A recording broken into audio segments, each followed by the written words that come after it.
Ladies and gentlemen, Kirk Thatcher and Darren Doctorman, the Weirded Beardos. And we're back here on the Weirded Beardos.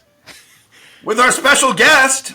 He's a guest. He's not special. Special, right. Well, Don't there's call him many special. definitions of the word special. You know, Special by the guest. way, I looked up the etymology of weird. And weird originally meant sighted. And in fact, the three witches in Macbeth were originally known as the Weird Sisters. Wait, Wow. weird meant, you said sighted? Yes, sighted, as in With weird vision. meant that you could foresee, With foretell. vision. So then- psychic almost, Yeah. in a way. Weird. Yeah, and so the weird. three witches were actually known as the Weird Sisters. Interesting. Yes, so I here we are. thought they were the Gast sisters. The Lee sisters. Gast, and Creep.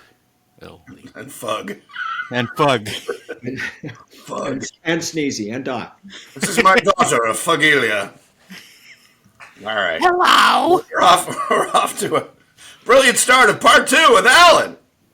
Hi, everybody. Well, we enjoyed our Doc time was so always much. upset that he didn't represent a characteristic, but a profession. Right. I don't know. You think he was troubled by that? What if Doc was a psychiatrist? Maybe that's. Well, as someone with the nickname Doc, and Where'd you people get that? people always calling me Doctor. Really? Yeah. So you always imagined that he was actually a dwarf named Doctorman, and Could certainly have been. I assume he was a There's a German. direct family resemblance. I was a German came over and they said, "What is your name?" And he meant the profession. He said, "Doctorman."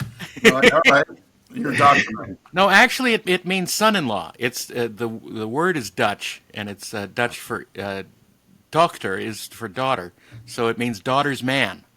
So son-in-law. Oh, the daughter's man. Ooh. Makes sense. Yeah. In Okay. Iceland, which is related, Yeah. there if related you are- how exactly? if your father was Darren and you're a woman, you'd be Darrensdotter. That would Yeah. be your last Yeah. name. You'd be Ilse Darrensdotter. Or like in the player, Gudmundsdottir. Goodman's daughter, yeah. Son stuck, daughter did not. That's right. Because the patriarchy. It's the patriarchy. Yeah. 3 white men over 50 discussing the patriarchy. And next on great. Next on shows that you'll never watch. All right, We had so much fun last week we did. with Alan, and we only scratched the surface of the We depth. did scratch it though. Yeah, Wow. and it did bleed. So The surface was very itchy. So, So here we are again. So this week is like ointment. And, I think we were at we just finished discussing Beetlejuice, which was 1989 or something. Yeah, 87, 87. All right, Came so, out in yeah. 88. like 86. I think it was released in 87. Oh, So- and you were making it on 86. That makes So sense. that's That's what we actually in meant. 85, 86. That was Star Trek 4 was 85, 86, released in late Yeah. 86. Okay, so what? Okay, and you were with you? Were you with Leonard? Yeah, I was associate producing and Four. funking and doing all that. That was the whale one, right? Yeah, with Mit der Wales. And it's not true that Kirk played one of the whales. No, but it's a Wow. good story. When I do say I was in Star Trek 4, people are like, "Oh, what'd you do?" I said, "You remember the one whales?" Yeah, I said it was one of the whales. It was a very Okay, it was Gracie. It was typecasting. Yes. Actually, those whales. Well, we talked all about this. We need to talk about you, Mr. Monroe. No. Actually, this is a perfect segue to, the next credit after the next sort of big credit after Beetlejuice, which is Nightmare on Elm Street run. Oh, the first one. No, would be number 4 and 5. I mean, I supervised 5. I worked on 4, but Kevin Yeager, who was in that era doing the Freddy makeup, right, was married to what's her name, who was in Star Trek 4, who was like the Catherine Hicks, yeah, who I found out married a makeup artist guy because she Kevin Yeager. Kevin Yeager, but she and I flirted around, and I found out years later that she had a crush on me and I had a crush on her, and she said, "Yeah, you're the reason I married a long-haired makeup guy because I had long hair at the time." And she goes, "Yeah, I realized I liked artists much more than whatever she thought whoever she was dating," Yeah. which I thought was hilarious. I remember who said to say hi, Steve Wang. Oh, I lovely. brought you up. He said, "Oh my gosh, Yeah, I we were extolling the virtues of Wang. yes, we were." And What? What? I saw him, and he said, "Oh my gosh, yeah, he did all the drawings for." So he corroborated your story. Yes. Well, Right. there you go. We've done a little research on you, Yes, Mr. we've done. Monroe, we've if done that a is in little fact your All name. right. So wait. So what'd you do on the Nightmare Pictures 4 and 5? Four I just worked on. Five I supervised. Five was my second unit and supervised all And the. who was directing it? Was that like Rennie That would be Harlan? Stephen Hopkins Oh, Stephen Hopkins. Okay. of For who both- ended for up both. doing Predator 2 Yeah. Right. and I think he does a lot of TV stuff now. Yeah. Well, that's where the money is these days. Anyway, that was kind of like his big. His that was big kind of break. His big U.S. He was, an Aussie. But- Now, would you work with a facility like a Boss Films or something, like kind of like you had relationships there and you'd always go to them, or it was always No. That was, in fact, just circling back to the Kevin Yeager thing. Kevin, a guy named Dave Miller had done the original Nightmare, Okay. and then Kevin Yeager had done all the subsequent Nightmares. And Right. if you are a Freddyologist, you would sort of note that as Freddy progressed from 2 to 4, that the makeup got more and more. He started to look like a little old man, and Yeah. not so much like a burn victim, but just Right. became this weird, wrinkly, agey thing, sort of. Right. It was a I little didn't- less raw meat, yeah. Which I didn't like. I sort of actually liked the original version, and so I ended up bringing back Dave Miller, who had done the first one, to do the version To I do know. it better. Right. And To so do we moved it back. burned. It's The toastier Freddy. it's a painful skin condition, not Right. just Not just, yeah. hey, I'm wearing Well, what's interesting strawberry is jelly. Yeah. the first one was closer to a kind of a raw burn, but if you've ever seen, I just saw a video with a military guy who'd been horribly burned by whatever in Afghanistan, and he was doing he was doing chats with kids and stuff, and he has like no nose and like Yeah. very very realistic because it is real, and it's much more terrible.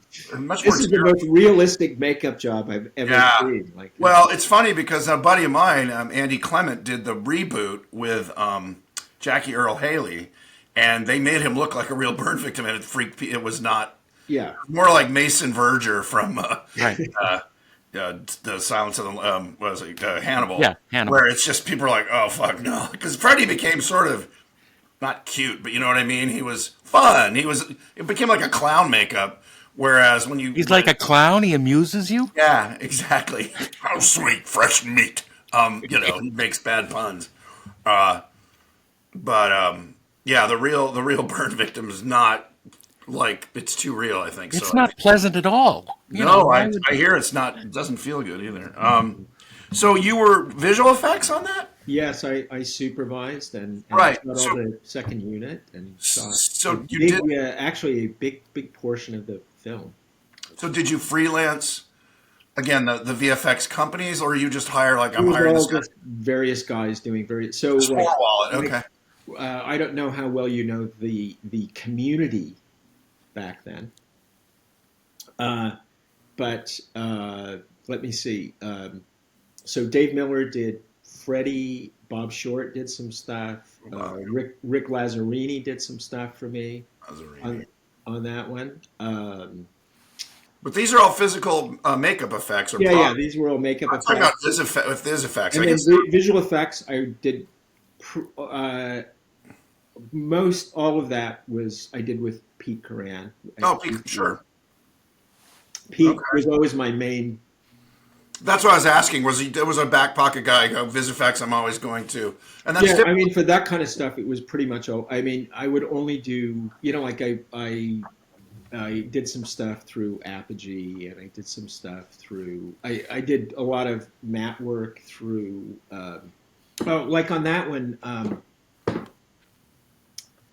God, now I'm trying to remember. Dave Stipes did a bunch of stuff for me on that one, and I had Steve Berg do some stuff just as on kind of a freelance. Yeah, yeah. So you kind of four-walled it more than going to like a Yeah, so it was just all kind of the gang. right. We would just all get together and Let's put on a show. let's make a Freddy movie. It was much more of a Wild West back then, with kind of everybody gigging on whatever.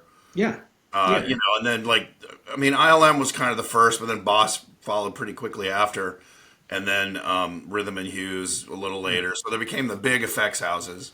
But yeah. then It was again, like no fun.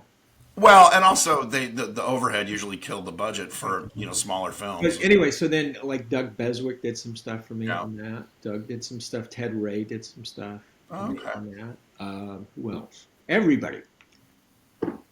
And so Randy Cook did not do anything on that. he was busy on the gate. We've Yeah. established that. He was still working on that one forced That one perspective shot. on the gate. Yeah.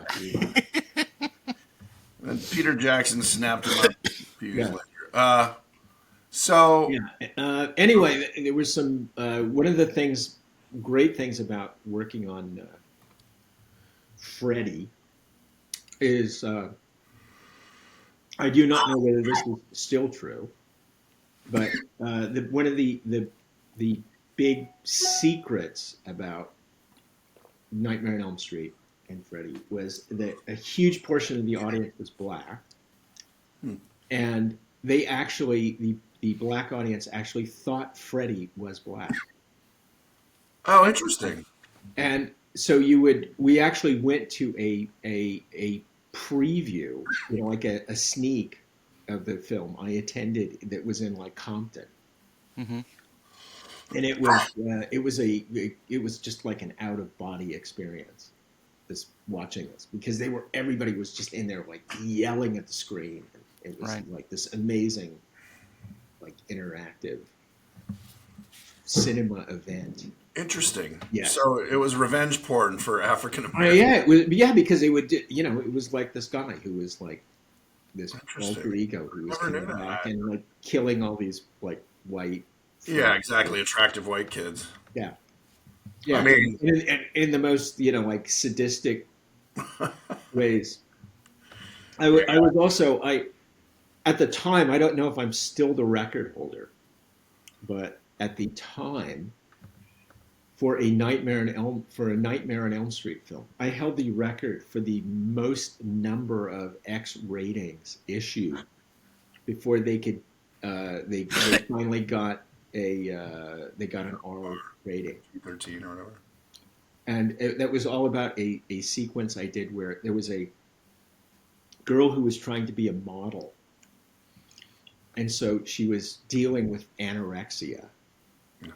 Okay, and so I'm sure you've seen the film, but just to review for you, there was a moment when her Freddy nightmare was that Freddy chained her to a giant high chair, and then brought out in his Freddy chef's garb a doll, because she also collected dolls, and it was a doll of herself. Right. Okay, and Freddy then split the doll open, which had real innards, and fed them to her, and until she was gorged until death with her own doll-like All inside. innards. Shades of the opening of Seven. Yes, and strangely, the Academy, there was a particular female member of Yeah. the MPAA board who took grave offense Well, Yes. you could never get away with that now. I mean, it's the whole concept is triggering, and even have a. I mean, I don't know. Is it? That's what's interesting about Well, today. I couldn't exactly figure. I was like, well, wait a second. It's a doll. It's not. She's not. Right, She's right. not being actually literally fed Well, herself. Although you there know, were edits. There were stuff later. Perhaps. Barbie is now an important Hollywood persona. So, Right. you know, Anyway, it. I was shocked and amazed that I had sort of conjured something that the because it wasn't actually in the script that way. Ah, oh, okay. oh, you just made it up Yeah, You out sick, of. sick man. yeah, and there I was, like getting, and they were like, "What the?" And like, no matter how much they recut it, the this one person on the It's like, radio nope. board was not having it. Whatever they cut out, she was insisting that I am not fooled by this edit. Every time the new rating came in, someone would say, Monroe! Ah, anyway, That I think it's magnificent five. sick We bastard. got five. We got five rejections. Wow. Nice. And Well you're wearing done. a badge of honor. And that was also we that was famously we came out, we opened the same week as The Abyss. Oh, wow. There you go. Wow. Yes, and that was my infamous. That's where your frenemy started. No, I because We- on The Abyss I had turned down because they had insisted that I lock myself in a room just to read it. Right. And we came out and we beat Jim opening weekend. Yeah. So I sent Jim a note. Like you wanted it to be a secret. Well, congratulations, it still is. Oh, my So- God. Wow. Wow. That's hilarious. And I'm sure he laughed and laughed. Oh yes, the hilarity reigned. Wow. Yeah. Well, The Abyss was, I loved it, but man, I mean, this whole stuff with coffee was really uncomfortable. Anyway, that was all still, it was kind of weirder because I used to do all of Catherine Bigelow's stuff, Oh, wow. Right. and this was during the era when they were married, They were an item, yeah. Yeah. and they had a house on Mulholland out like on the end of this whatever. Yeah.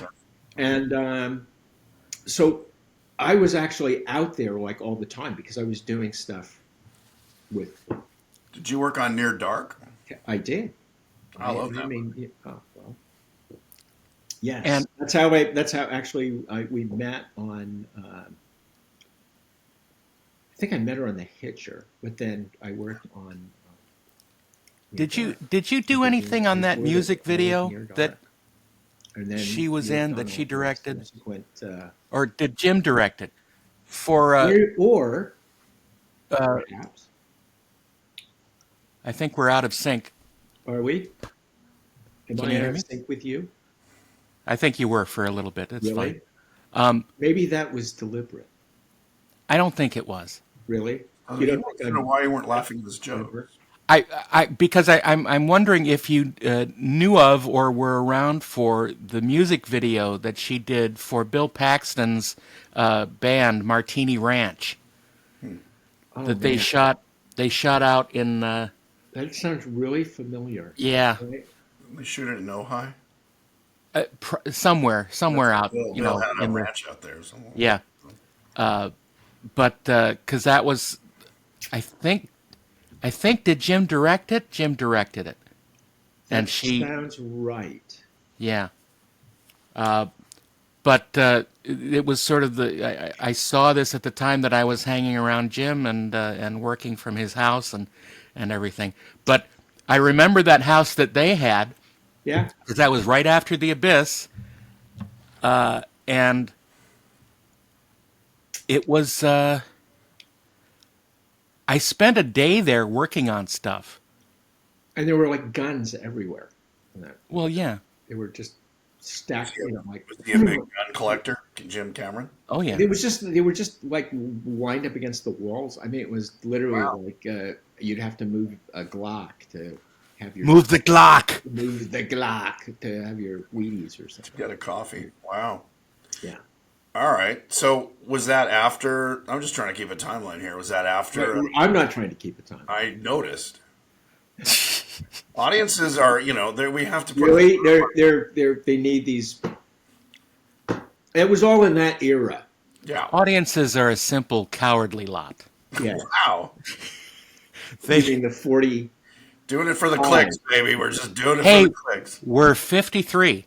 We're 50. So Oh my I'm God. saying we've gained 25% So we've since we did this You're last welcome. time. Thank you. our, Yeah, they don't know about this yet. Oh, they right, know. yeah, we're doing This this. is- Not long. They know. This is coming in the middle of April, so this is Oh, around they- tax time when they're going to hear this one. So Yeah, The well, fact that we're free will be a bonus. They'll this be will like, this will yeah, they'll won't feel so bad about paying. we're just giving you something else to write off. Exactly. oh, I think they wrote us off a long time ago. Good. All right, so Bigelow, Near Dark. That's of course that's much earlier, right? That's much earlier, yeah. That's 85-ish. Right. Because that was before Jim and her got Yeah, together. that was before that was in the Eric Red era. Right. So we're getting close to 1990. Yeah. Are we? What about it? I was just curious. I don't know. What were you doing then, Alan? What were you doing in 1990? What'd you do in the war, Daddy? No, does that? So yeah, that I guess that gets us to the Addams Family. Ah, yeah. Yeah. Before it was Paramount. Yes, when it was originally Orion. Really? I didn't know that. So it shifted studios during production, or It did right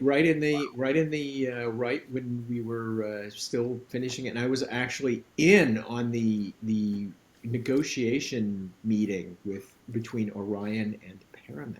Wow. And this was got very to witness another one of those the fabulous moments in the workings of actual studio. So the original was actually Dee Allen, the famous, fabulous, world famous, renowned Dee Allen was the editor on Right. the first Addams Family. And we were in this negotiation. It was just three. It was myself and Jack Cummins, the producer, and the Paramount or the Orion rep, right? And then there was the Paramount lawyer side. They brought us in because they were buying it right at the moment it was going to swing into post, right? And so Right. they wanted to make sure that you guys were all these budget projections even remotely realistic Right.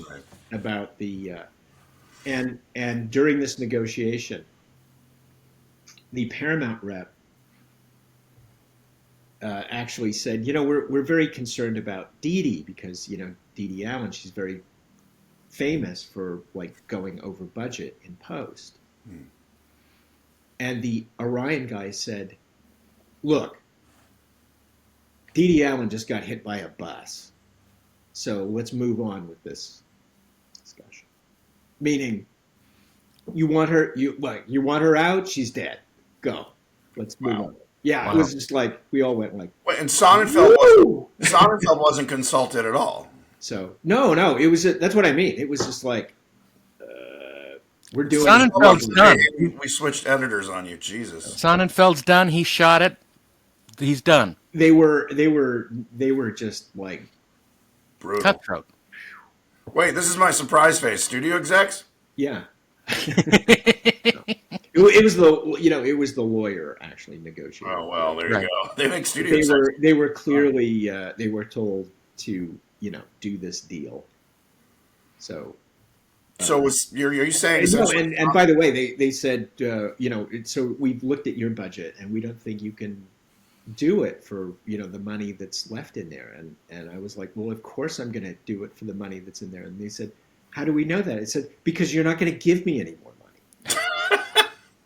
I thought that was the whole point of this meeting. yeah. You were here to tell me I wasn't getting any more. So if I'm not getting any more, I'm finishing it for this, right? So there's no and they just looked like.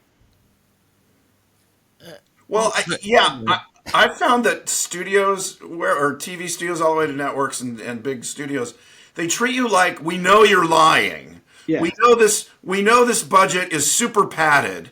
Like if we give a budget for $8 million, we know you can do it for 6. So we're going to say 5. And you're like, what?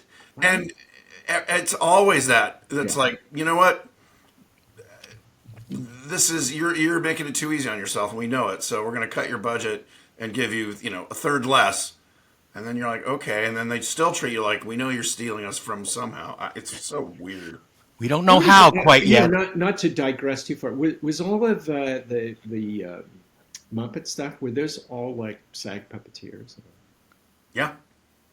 So it was always like a full on SAG gig. Yeah. Wow. Yeah. Even the guys that do right hands and stuff. Yeah. It's. I mean, Jim. I will say the Muppets. Comment not necessary. Yeah.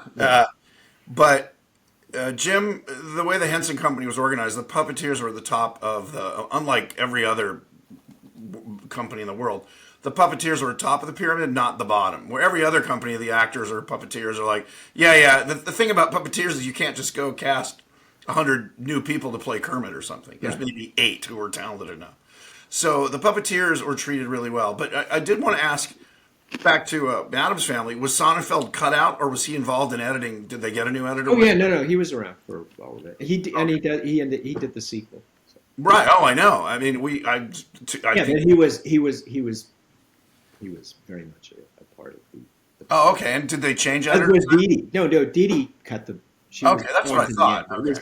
It was simply it was the moment at which they were announcing in the negotiation that we are compliant no matter what it takes to make this deal happen. Right. So you just tell us what the hell you want, and it will be.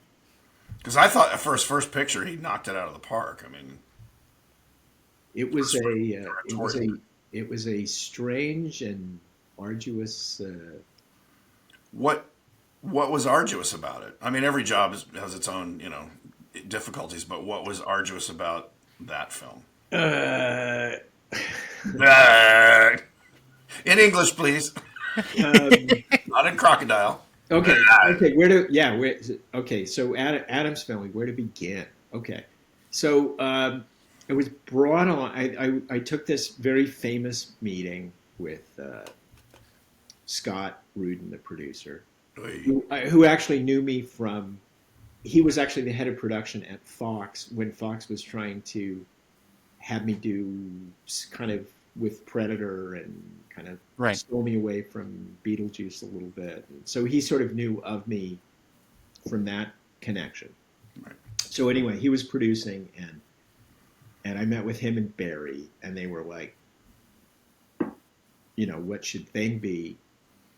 And I made this sort of pitch that, look, it's in the script as kind of like the family pet, it's kind of like a Chihuahua or something. Yeah. That it was about that it ran around the house and stuff, and that it was mobile, but it didn't really. And I was sort of like, it should be much more like Fred Astaire. He should be sort of wonderful and graceful, and he's this magical thing, but it's kind of that idea of like he's magical in this way that seems right for it isn't like just like the degree to which he can sort of defy gravity and physics just seems very organic to like how he is, and so it's like the analogy I used was like it's like when Fred Astaire dances on the ceiling. Right. You just sort of take it as, hey, it's Fred. But that really happened. Right. I mean, it's magical. It's all presented in a very matter of fact. It is. Right. The camera goes all dreamy. Right. Well, he's doing it as if we need to suggest that somehow, this is just. It's just a dream. It's just a dream. It's all like, no, Fred just goes up the wall. And how did you? I know the guy who played Thing. Was he a sleight of hand guy? Okay, so yeah, that's we'll get to that. Okay, so anyway, so Come on, let's keep it moving, buddy. Keep it moving. Okay, so everybody was I'm like, not doing a three-parter, so you got about 40 minutes left. okay, okay.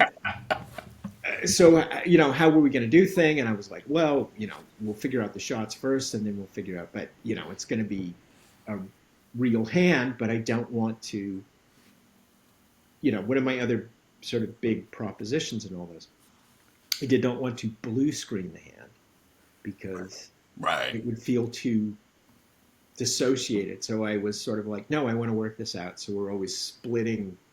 We'll have hand person on the real set, interacting with the real props and getting lit by the real, and then we'll figure out how we set the other characters in, and we'll just do everything as. I heard that too. I heard that get lit. Yeah. I heard that. Yeah. So just split everything together in magical, fun ways, and or find ways to hide him, physically on set. Right. So it's all one take, but. So anyway, but the production designer, right, Richard McDonald, or as he was fondly known by Barry, Dick McD, who basically never drew a sober breath during the entire production. Had a bit of an issue there. Anyway, was very British and very. Very state. It was a very odd choice for the film. Anyway, he announced that he already had that Thing was going to be a puppet. Just sort of like in this meeting, it's like, oh, it'll be a puppet. Like, well, that's not what I'm thinking. But it'll be a puppet. And so he actually said, "Oh, I've found the man to do this." So I swear to God. So they set up this meeting that I'm going to meet the guy, the puppet maker, do the thing. Okay, and a guy with a check man in a checkered jacket and checked pants and a carpet bag showed up in my office and opened it up and pulled out. And he had a little hand, and he started, and he pulled out a boom box, and he started playing the Blue Danube, and he was like, oh my God, having this, it's like a Broadway Danny Rose on my desk, and so that's how you did Thing. Yeah, and it was a lovely meeting. He was a lovely man, and I got a balloon dachshund out of it at the end, which he very kindly made up for me. And he literally brought in a guy who did birthday parties and wow, and thought that's how we were gonna. Anyway, that was an argument I won. But the argument I lost on Thing. I lost a couple of them. My original conception for the how Thing's wrist would be finished off, since unlike coming out of the box, he was now going to be inverted and moving around. Yeah. I wanted him to have a French cuff, so it would be the hand, and then there would be a cuff, nice clean line, empty, and so it would simply be you'd always keep it dark enough that how did his wrist end, you would just never see it. It would just be there wasn't a bone sticking out. Right. It would just be there. He had this cuff on, and Richard McDonald, when I threw this out, famously announced that he thought that would be like putting a hat on a hat. And I said, no, I think it would be like putting a cuff on a wrist. But anyway, this mantra became, for even today, both Barry and Scott still use this expression. It's like putting a hat on a hat. Oh, it's been used. I've heard it all the time. Yeah. It's an old expression. It was anyway. So Richard McDonald had this theory that he announced. He said it should be like the bottom of a teacup. If when you look into a teacup, it's like it goes on infinitely. It has no bottom. And I'm like, if you've had like 9 double scotches and you look into a teacup, it's like it has no bottom. But for the rest of us, teacups, I can see into the bottom. Now I want a scotch. Okay. I'm not making this up. Anyway. No. And so the big argument I lost was everybody decided that he should have, as it was then known, the teacup wrist. Right. Which is, if you look at things, the top of things wrist, Yeah, there's it's a just this scoop smoothed out. out. Right. Like, in other words, there's no skin texture to it because, No. of course, it's not. It's just like, what is this? But that's how it was decided. It would be finished off that way. That was Dick McDee's teacup effect. So it was a prosthetic piece, I'm assuming. Yeah, well, that was the whole thing. It was all different, depending on which angle Right. you were at. There were wrists that were made that, stuck up separately, and then there were versions where it was simply a wraparound appliance that went around your own wrist. And I was always trying as much as possible to keep the camera below wrist height, Right. so that you didn't actually have to see the fact that there was just this really stupid solve. Was there a green sleeve, I think, on the No. That's what I'm saying. I did not do. So everything was roto because there was also roto, because wow. yeah because well, you were gonna have, that's the whole point. You were gonna have to roto the edge anyway, Sure. right? So the blue was always like, the blue's not gonna buy you anything because I No. need to do a pass to put the background in behind it. Right. So If I do a bright blue or a bright green sleeve, all it's going to do is spill blue and green weird light. So I went for neutral. So it was either a gray or a black sleeve. did you shoot all the second unit stuff with Thing? Yes. That's what yeah. Wow. Yeah. That's wonderful. And a lot of not thing, just Right. stuff. Yeah. And so who played the hand? How did that Okay. So Yeah. now we get to number 2. So at the time, I had a very good drinking buddy and just a good pal all around, and whom I lost track with. But this was actually through Dave Miller. Dave, who had done, I'd done Nightmare with, had done the American Tourister gorilla suit commercial. I don't know if you remember that. Right, from like 73 or 74, something like that. Yeah, whatever, right? Was, Yeah. Okay.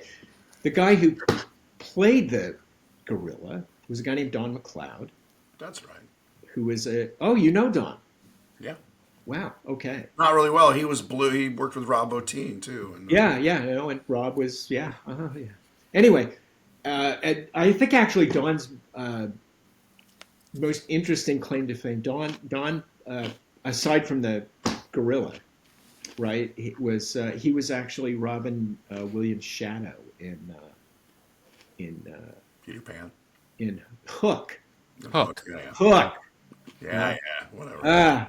When he played yeah. Peter Pan, okay. Yeah. Anyway, so I wanted Don to do Thing, and Don shot all the original tests, and Don was just spectacular and amazing. Like because he had studied with Marcel Marceau, and Yeah. so he actually did this sort of deep dive study into kind of figuring out hand gestures that would sort of would have emotive. Right. He really worked this out of here's Thing sad, and Right. here he is, excited and happy and tense, and and I shot this stuff. It was just this amazing, right? But the problem was that Don had very stubby hands. I was gonna say he's got muscular. Yeah. Yeah, he had very, very sort of short, stubby, Which- Flintstone hands. Yes, yeah, they were not nice looking. But to me, it was like, yeah, but come on, it's fucking great. Okay, but everybody was like, I was bitten by the whole. Oh, I thought he was going to be Fred Astaire, Right. and you like you said, you Rocky bring up Fred Marciano. Flintstone. We thought we Yeah. were getting Fred Astaire, and we get. So okay, so then we decided to. I was like, okay, because of my other prior work, I was sort of a little bit connected into the magic community and the Magic Castle and all that kind of stuff, and had sort of connections here. So I said, well, probably the best guys that we're going to find outside of this is, why don't we go to magicians, because Sleight of hand, yeah. yeah, they're going to be they'll understand conceptually the idea of what we're Right. and they'll be used to the idea of rehearsing something, practicing That's a good point. just the physical. And so I did an audition day with like 30 magicians, all like I would have loved to have seen them practicing in the oh hallway. my, it was like I've never had like so many eggs pulled out of my ear, or Did they know what they were coins, auditioning for? coins coming out of your ass and falling out. They know what they were auditioning for. You just like, come in and do sleight of hand. We're casting. Well, I was sort of like, so this is what it's going to take, and can we do this? But they all wanted to sort of Right. show me their. Right. It's And there was a one guy who was like, cut scene from everybody, Pee-wee's Big Adventure. everybody who was there, right, was sort of like, oh my God, you're bringing in whatever. Like they saw him sitting out there waiting, and all the other guys were like, well, you're not going to hire me because he's the man, right? And I was like, well, I don't know. I mean, it's not. Right. Well, I'm not hiring you to do magic. I'm right. But they were all like sort of petrified. And this was the guy.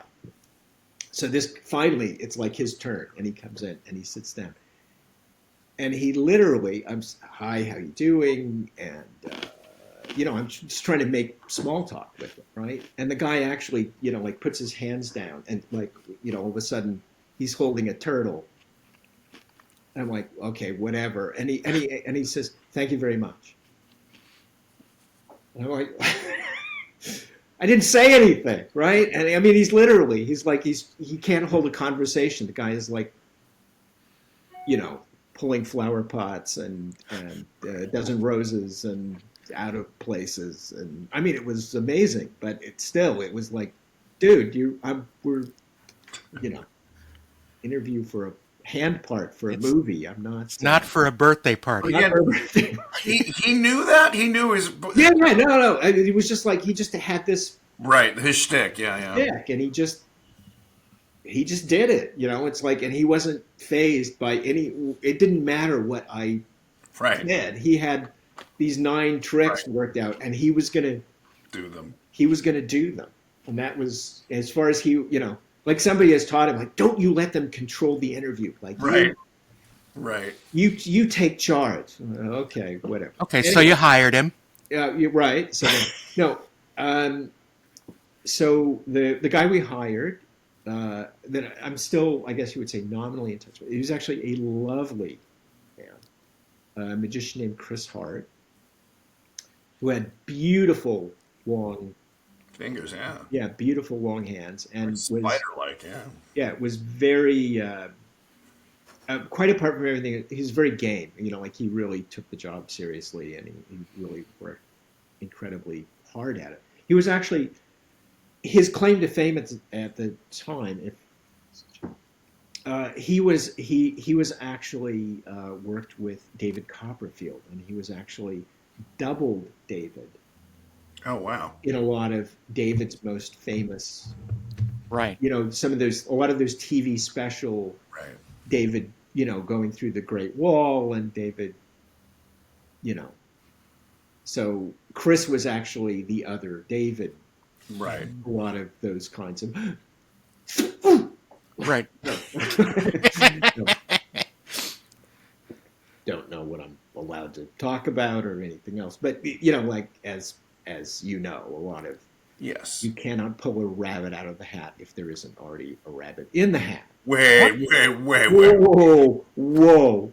Are you saying that magic is rigged? So Anyway, so you hired him. yes, and he was so he became and It's great. in all kinds of permutations after the two films. You know, like when they did the TV versions and stuff. He was All right. great. Yeah, so he kind of made it his. How did Barry direct? I just have this image or this little movie clip in my head of Barry directing him and how that would He go. didn't. That was the whole point. Literally, Anything you did. Barry wanted nothing. He was like, Alan, why don't you? We got the guy with the hand guy. Why don't you come in and do? Just come in. I'm gonna go. I'll be in my trailer. Yeah. I wanna. Yeah. He doesn't tolerate detail work. The impression I get. No. No, but Barry famously he had a nervous breakdown on the first shot, the first day, the first shot. Which was what? It was just a shot, but it was like 10:30, and we hadn't rolled, and he realized it was first job. Never going to be done, and First directing job. And an Easter egg about Thing is, you know who played him in the TV series? that would be Richard Edlund, Richard Edlund. Who and also Well, Ted Cassidy. When Ted Cassidy was in the same scene, right, Richard Edlund was which is weird because his hands are nowhere as big as Ted nowhere Cassidy. near. No. Yeah. But yeah, that was an Easter egg I learned working at ILM when I was just hanging out with Richard, and he was like, "Wow." Richard That's also the designer of the Star Trek logo. That's correct. Oh, that I didn't know. He created the whole letter form Richard for it. designed the Really? Star Trek, the original Star Trek logo. And then he ran ILM and then Boss Films. He's had quite the career. He has Anyway, quite enough the about Richard. career, and he was actually when I in my time as on the executive board of the Academy for Visual Effects, he was our president in that. I think he's still in the academy. I know. 'Cause Oh yeah, no, he still is, but yeah, he's. Yeah. Okay, so aside He's from a wonderful guy, by the way. He's a Yes, he is. oh yeah, I saw him at the 40th reunion of Jedi, he's and he's still sharp and remembers everything. And he's a good feller. he well, there are people who would argue with you, but I never had a problem with No, him. no. I mean, everyone in that there are people who think I'm a jerk. I know. You'd be shocked to know that actually there would be, 3 people, and one of them's a statue behind you. She actually does. Damn it, big mouth bitch. Easy. Wait a minute. Okay, so any other highlights from Addams Family? No. You guys shot on the lot where we were shooting dinosaurs, actually. I think it's CBS Radford. I know. We were all over the place, but Okay. yeah, we were amongst the places. Right. I think you had the graveyard set up there because I remember seeing graves and stuff, and I'm like, "What is that?" And they're like, "Oh, it's the Addams Family movie," and I was very excited about it. Yes, and that was where I met the originally Owen Roisman was the first cinematographer of who shot the French Connection and Right. such things. He was big New York guy, and eventually for the reshoots, actually in the first one, Connie Hall came in, shot the reshoots for that film. Yeah. So now it's And 1992. we built a mansion up in the hills above Burbank, and actually from the 5 freeway, you could, for long after that, you could see it up there. Yeah. It was the Addams Family Mansion. Yep. And then when we did the sequel, we did not. The mansion was strictly a miniature. It was a miniature and a map. Yep. Oh, We interesting. never actually built the house for the sequel. That was Chris Lloyd and Oh, and yeah, that's the other thing. So originally, Fester was going to be John Goodman. That was who they wanted. And Wow. in fact, this was at the height of Roseanne. and all that. we couldn't get out of his contract. No. They offered him like $1 million. He said no. and they offered him $3 million, and he said no. He was making out of Roseanne with And they her. offered him $5 million, and he said no. And they went to Name Your Price Wow. to get John Goodman, and he said no. Wow. Well, And then he And then goes they went right to- on and does Flintstones. And then he did. yeah. So go figure. No, but it like at that point, he was thought of as such a hot commodity. It was huge. And from their standpoint, they couldn't. They literally. They didn't Couldn't have a see second, anybody they were else. doing it because they didn't have a second choice, because they were Right. sort of like they couldn't picture anybody else doing this, right? So then they went to Bob Hoskins. Wow. Wow. And I forget how. Like always. What an interesting idea. Okay, and I don't remember how high the bidding went Right. on that one, but they got up there, and then from out of nowhere,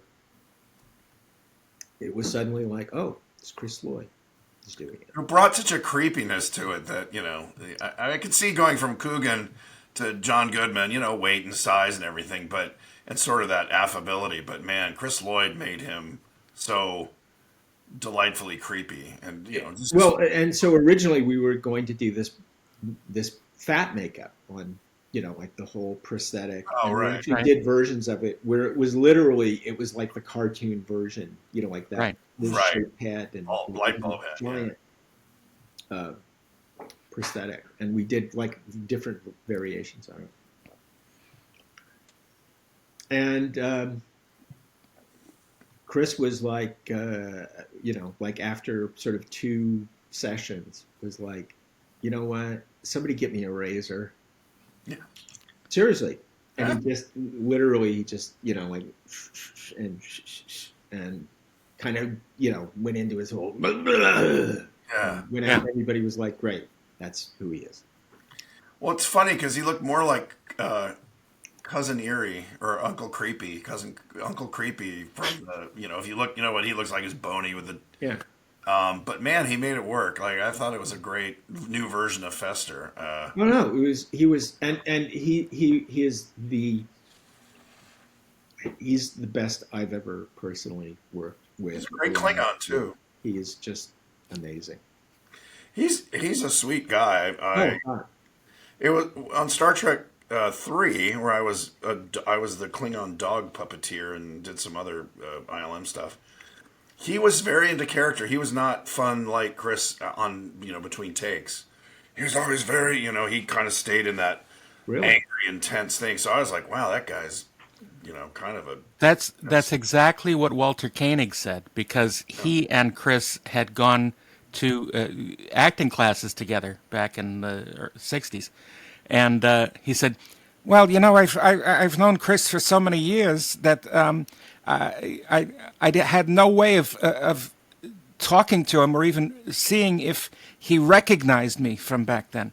And pretty soon after the production was over, they connected again, and it was, just like old times. But he was completely into character. Yeah, I went up to him in a break, like a long break, not like a 5 minute, like we're just doing a reset. And he's sitting in his chair. I said, "Hey, Mr. Lloyd, I just want to say I saw you in a play in the '70s called Happy End, and it was a Kurt Weill play, and you stole the show." And he's like, "Oh, all right." I was like, "Thank you." And I was, okay. Okay, bye. I was like, oh, God, you idiot, stupid. and then I know people who used him in other films and said, oh, he's delightful. He's just, I guess when he was playing that character, he really decided, nope. I mean, he had, 8 pounds of makeup on him and everything, so it wasn't like he was. Well, the thing I find interesting about this is that the for me, the coolest thing about working with him was that he was very much like you just say, okay, so you're gonna whatever, you're gonna step in, and you're picking this up, and you want to rehearse one. He said, he'd be like, no, let's just do it, right? And he'd just be talking to you like very like, no, let's just do it. Like, okay, So 3, 2, roll, 1. and then he'd go, and he'd go, And he'd go right into it, right? yeah. And you'd be like, okay, cut. And he'd be like, okay, how was that? It's Yeah. like, you want to, I don't know, I thought it was great. You want to do another one? He's like, yeah, sure. What do Sure. you want? You want it faster? You want it? I'm like, That's awesome. no, I like that one, but if you want to do another, give me what you got. I'm like, okay. Nice. I mean, he was just total like in out, like Right. the It minute was he was not that done, way. Yeah, not he that was way in over Star it. Trek. And Star Trek 3, he stayed in character. Maybe because he was playing a villain, and he. I don't know. That's because I found him so completely the opposite. That he But was, John LaRoquette, who was also Klingon, and I made in a every joke. sense of the word, right? Yeah, yeah. Well, after Leonard hired John Schuck for the Klingon ambassador, I said, "Are you just hiring like all Klingons going to be like comics now?" Wait a second. John Schuck was a Klingon. In Star Schuck's in Trek 4, which you obviously haven't seen. Yeah, he I plays. have seen. He's the Klingon ambassador. Jesus. He's the one who's like Kirk and his band of cutthroats. Yeah, he's got a whole scene in the movie where he's. I'm not gonna quote the scene for you, Kirk. Why? Even though I could, but Well, you do keep all going. the time. We're fucking Did having coffee. anybody pull out a garage remote? Right, Holmes and Yo-Yo reference. and That, Yo-Yo. that was a show, kids. Yeah. Yeah, That that's was what a I, show back I in keep the forgetting. that's back in the all I dark knew him ages. from. So I was like, oh, okay. It turned out he was friends with Leonard and Yeah. Leonard's wife. I think he'd been married to Susan, actually. Not just friends. They had been married. It was Leonard's wife, or fiance at the time, had been married to John, and which not why Leonard hired him, but they'd been friends, so he brought him in. And I was like, wow, what a weird choice. But he did a great job. But Vulcans are known to be the intellectual puppets of the Federation. there it is. There it is. I knew you couldn't. I couldn't bait you that easily and have you not. You're a master Like, what baiter. would I? Wait a minute. Hey, Wait, I turned the camera off. Yeah. Hey, oh yeah, Larroquette was grouchy as fuck too. Both the guys playing Klingons, and I guess they were just like, we're gonna stay in character. And I It's uncomfortable. had no idea it was the guy I'd watched on Night Court at all. Like, he wasn't on Night Court yet. no, I know, but when I saw Night Court, I didn't realize that was the same guy. That was the Hey, same guy. I know that Klingon guy. Yeah, I was like, no, I had no idea. All right. Who else? It was. Should I have remembered was a Klingon in that era? Well, Mark Leonard. Well, I know Mark Leonard. I mean, I did remember that Chris Lloyd had been a Klingon. Well, that's good. I did. John Tesh was a Klingon in And Next still is. Generation. In Next Generation, and he's Really? not still is. No, he's, Yes. Did he play the Klingon piano? no, he did not. Well, Chris Plummer, famously, Right. but A he's lot of Chris's. not a comedian. Okay, so you did the two Addams Family movies. We're running out of time. I'm just trying to get to at least 1998. All right. Well, how much time was there between the two Addams Family movies? There wasn't that much time, No, was there there? wasn't that much time, and then It was such a big hit. and the second one is where I met. It's where Alan and I Yes, met, dated. locked eyes for the first time. Fine. Da, da, da, da. And Darren, amongst many other things, boarded like this really great plane sequence. Do you remember that? A remote control Oh, I remember it. It's the flying reason I started working on computers. duel. It was Gomez and Fester, Yeah, and Morticia was it? were operating remote controlled biplanes. Planes. It was a biplane and a triplane. Yeah, it was the recreation of the Red Baron and Right. yeah, And it was like a love story told in miniature airplanes. planes and tearing up the house with they were like carving up Right. yeah, And we shooting came up with this really fun sequence of them basically flirting with their toy airplanes. And machine guns. Yeah. yeah. And it was decided not to put it in the movie. But the people at Paramount, in Paramount Digital at the time, I believe, were vying for more productions to use them. So they took this sequence and they made an animatic of it. Right. and they're very successful now, and here we are. Are they successful now? No, I don't think so. I was gonna say, I like. But I remember seeing them do this stuff, and completely without any participation from any of us. And so they had a nice little portfolio piece. Yeah, and it didn't work because they And it didn't still work. didn't put it in the movie. Yeah, No, yeah. I'm trying to remember if it ever even got to the. I think it did get to the budget stage, Yeah, and that's what Dunn did it in. because there was too many cool shots in it. Yeah, it would have been quite an undertaking. Yeah. All right, we've got 5 minutes. What was the rest of your career like? So it was 1994. You got 30. You got 5 minutes to do 30 years. Go. We can go a little over, All right. Just a little. just a little. Just. I mean, it's a special occasion. I agree. No, It was- I was going to ask you. Do you have any other Addams Family value happy memories? Just when Christina Ricci used to come by the trailer out in the parking lot and Yeah. hang out on the couch. Yeah. When there was we had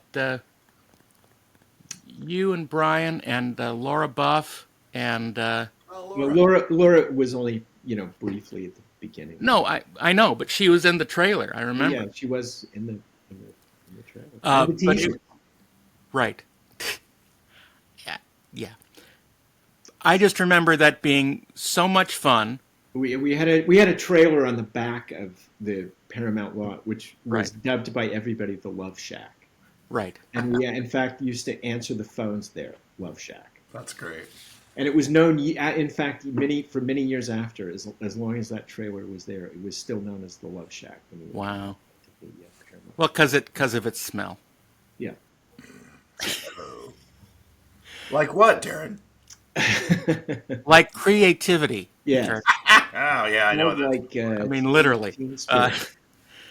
But I remember that being so much fun and being able to work on sequences with you and just be very very loose and creative and And fun. then were you then pitching?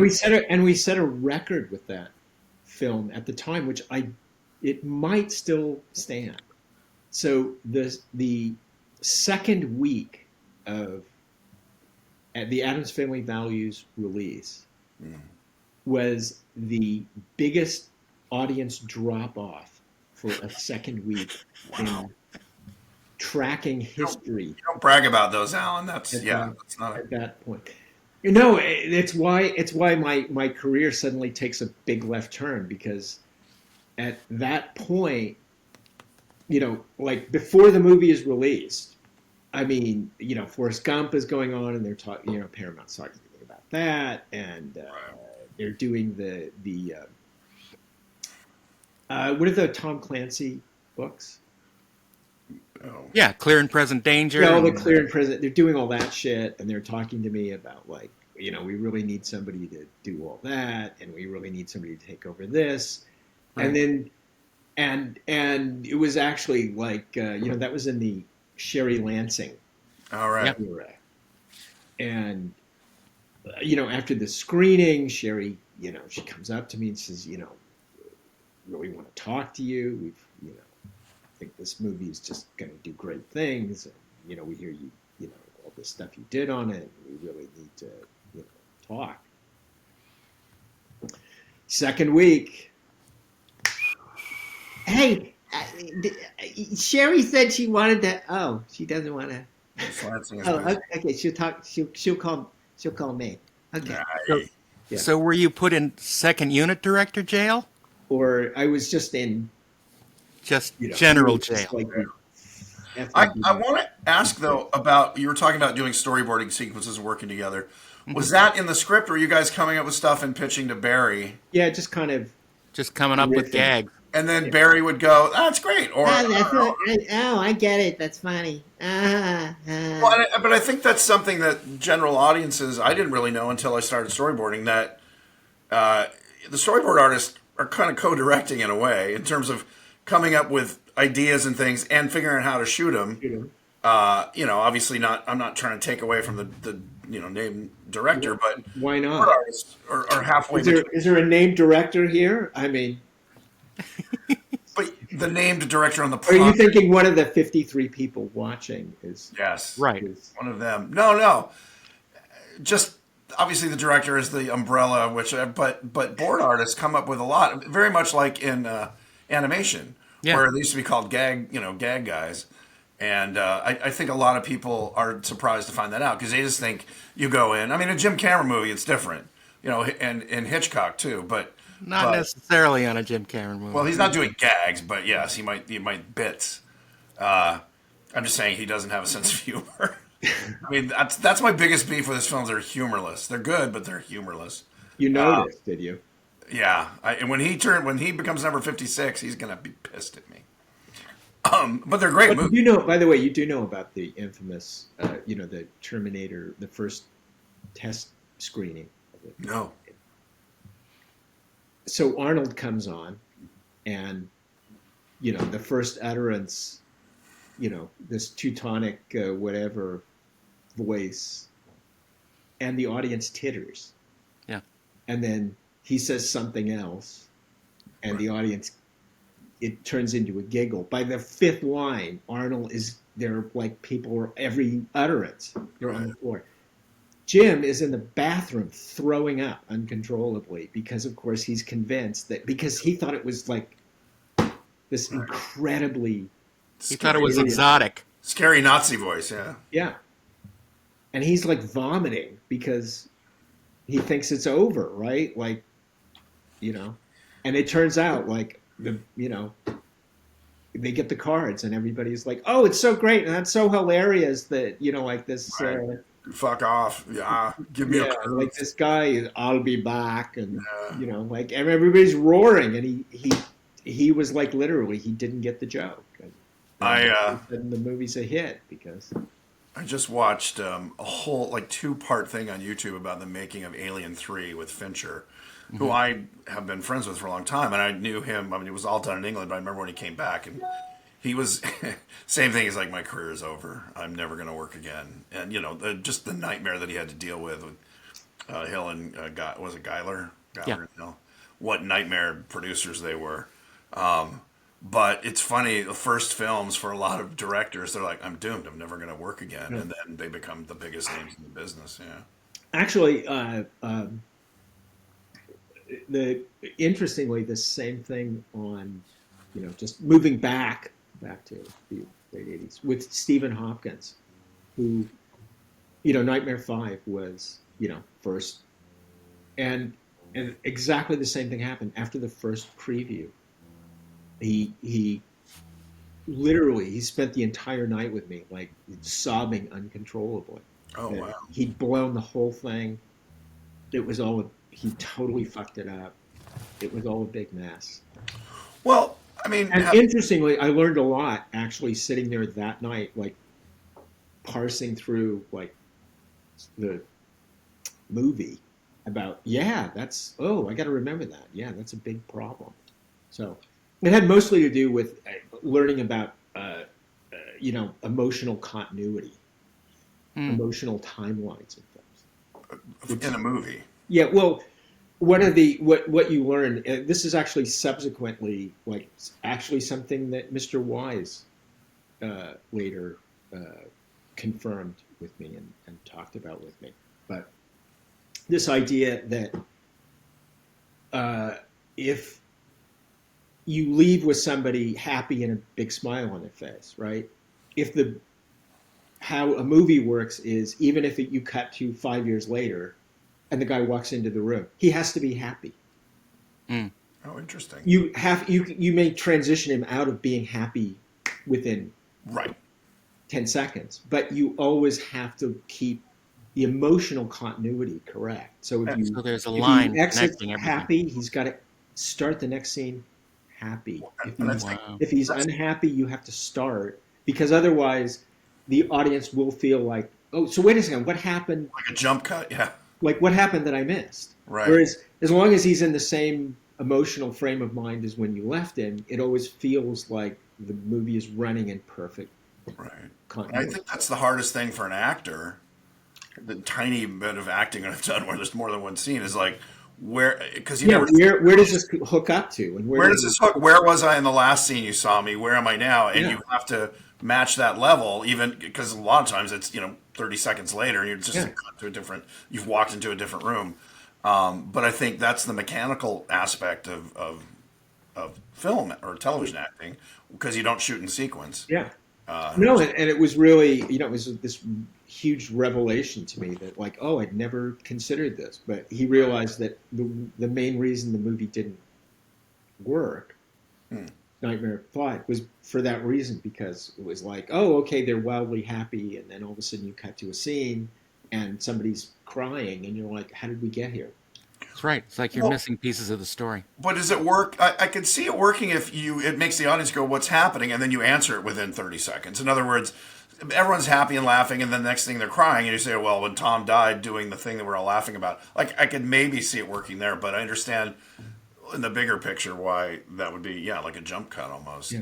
In a way. Anyway, actually the two great little tidbits and they've been the two most useful have both come from Robert Wise. That one about always make sure that you have the sort of emotional continuity.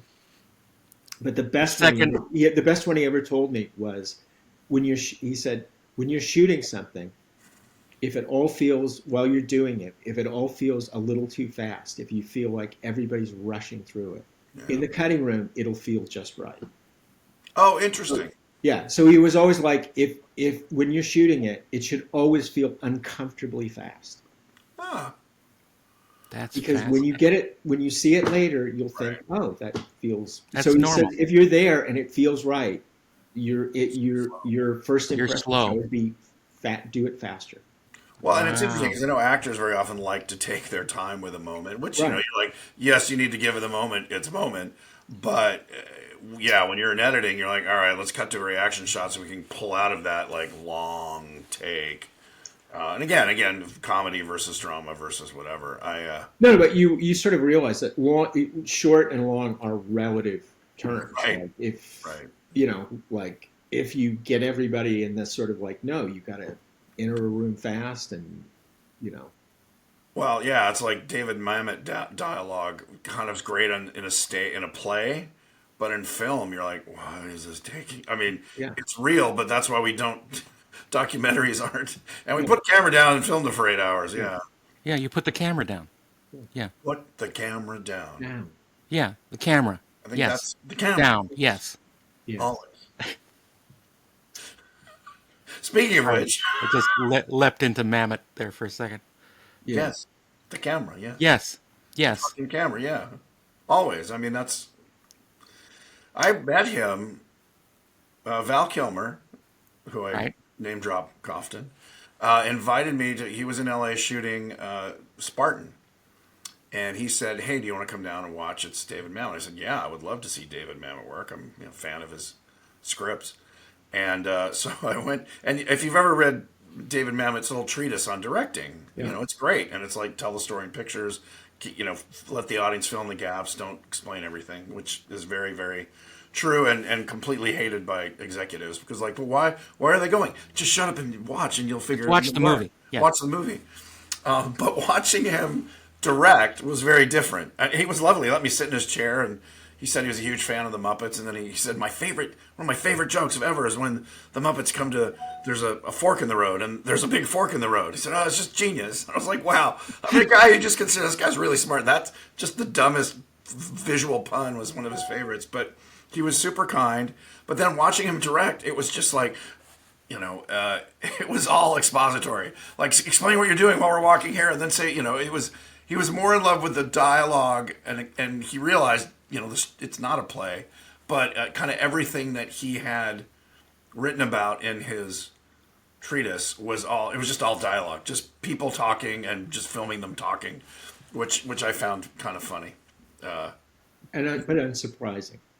Yeah, well, he's still a writer at heart, so when he's directing, he just wants to hear his glorious words. Yeah. Yeah, yeah, it was interesting. But man, what a cast!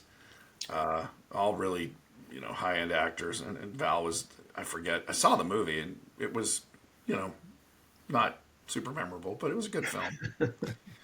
All Not right. Well, we are long. Darren, you're the timekeeper. We're long. I think we're not bringing you back again, Alan.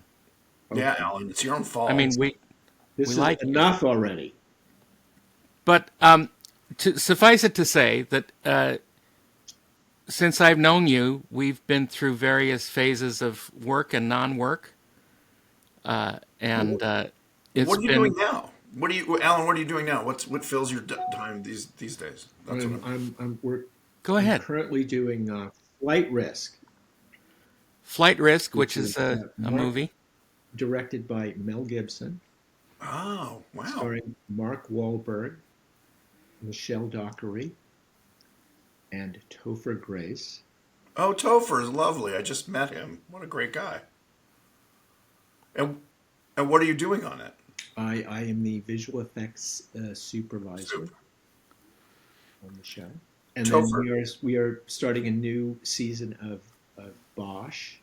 Right Bosch now. Legacy. So I'm also simultaneously doing shooting gigs on Bosch in preparation for all the post work on that. So you are still a busy bee. I'm still having to make a living, even in And I've been my happy. old age.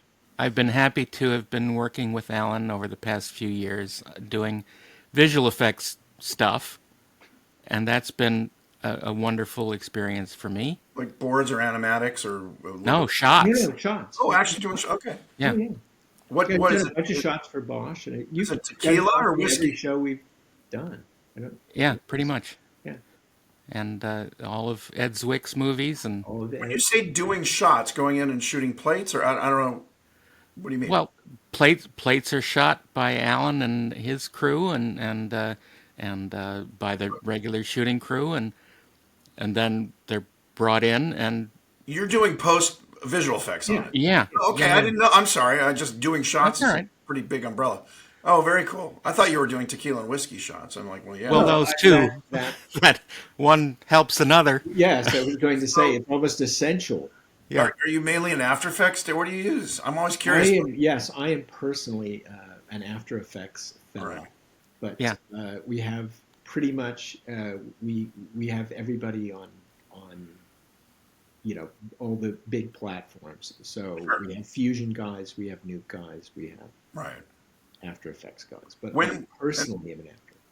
When you go to Fusion or Nuke, is it because it's high res or it's just very complicated? I mean, Yeah, it's more it's usually anything where you're getting into like serious 3D kinds of Right.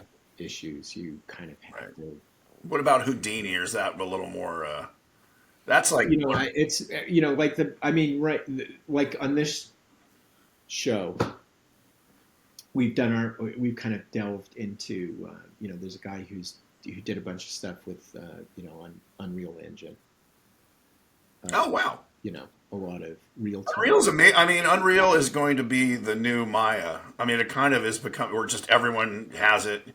They're going to start charging, but this animated series I'm on, we're using it, and we're not doing reality. We're using it to mainly look like it was tabletop, Rankin Bass, but it looks like real 3D little puppets.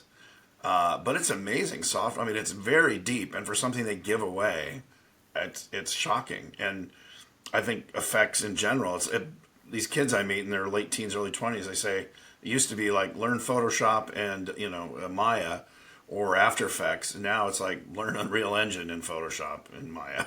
Yeah. And maybe Blender, and Blender's free, and a lot of Blender's stuff. another big. Yeah, it used to be Lightwave was the big, Used to be, non-huge budget yeah. thing. Yeah. But Yeah. we digress. So, yes. So that's it. But the most important thing is, no matter what the tools, if the artists are capable If they're tools as well. and their tools certainly everybody I work with is a tool. is a tool. Yeah. Absolutely. Well, that was the original title of our. Really, every Every hammer and guest is a tool. tool. I thought it was Tools and Fools, but yeah, I was in that ballpark. Well, Alan, this has been really long. No, we could do a third part. Literally, we only got to the mid '90s, and we got another 20 years. Yeah, 30 years.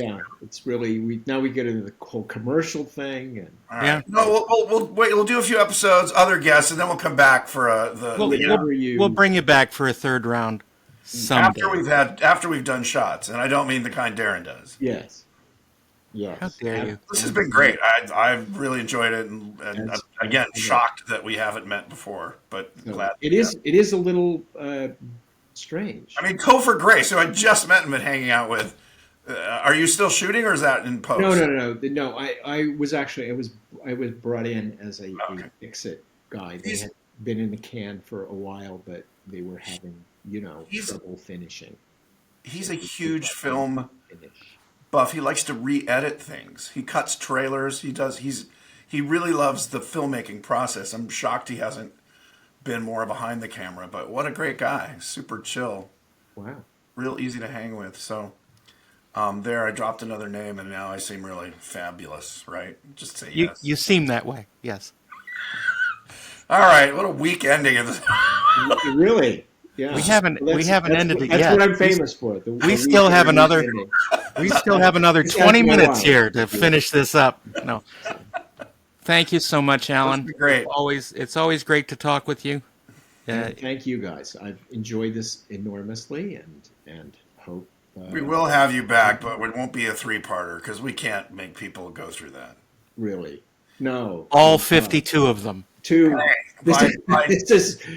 I'm worried that the audience is going to dip back from You should be. Like It's like 40. It's like Bitcoin. I will make you this pledge. By the It's time gonna we be- get you back, we'll have 100 visitors. No. I just realized this is going to echo what I was saying about with Addams Family Values, right? Before it comes out, everybody is like, "Of course, you're going to be on for that third episode," Yeah. and then they drop, and then I'm like, So you ready? I'm ready to do that other episode. Cut to Alan looking at his phone, waiting for the text okay. that never arrives. Yeah. Sherry Lansing is going to call you. And she'll be like, I saw that piece of shit you did on. Wow. With those two tools. With this. Yeah. Exactly. Call back to the rescue. Wow. Yeah. All I right. want to hear about the Rankin Bass blender. Oh, yeah. Well, Because we'll talk that was Nightmare Before Christmas. That was the Yeah. original. That's what that was going to be. Right. And this, is a little less cutesy. I don't know. It's its own thing. It's sort of, when I first saw the design stuff, I said it's like Yuri Trinka doing Rankin Bass. So it's a little, they don't look like wooden puppets, but they're, like dot eyes. They're not, it's a little less cartoony than, and it's that weird hybrid thing where the shots, we have parallax and fog and all this, and the lighting looks very real. The skies look very real, but the characters are very stylized and more that Eastern European way. Uh-huh. Say that 10 times. For sure. I've been doing shots with you guys. Anyway, now we're segueing into a whole other episode. Yes. Aaron, you call it.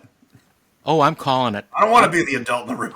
Let's look at the time. Let's call it. It's we now pronounce this episode dead. Dead. Uh, Okay. Beverly Thank you Hillbillies so combined. much. Come on, Darren. I will not. This is why the Thank- people are watching. Which hillbilly are you supposed to be? Oh, I'm Jed, obviously. Really? Of course. Yeah. Sure. Hey, I'm Jed. Well, who doggies? All right. Stop this. Okay. All right. Stop Did this the dog crazy wave? thing. I don't remember. The dog did not wave. The dog did not wave. Thank you, everybody. Thanks, See you next guys. time. Alan, this was great. Thank you. Thanks for sticking with us, whoever's all 53 of you. Oh, And now, turn it off. See you. yeah.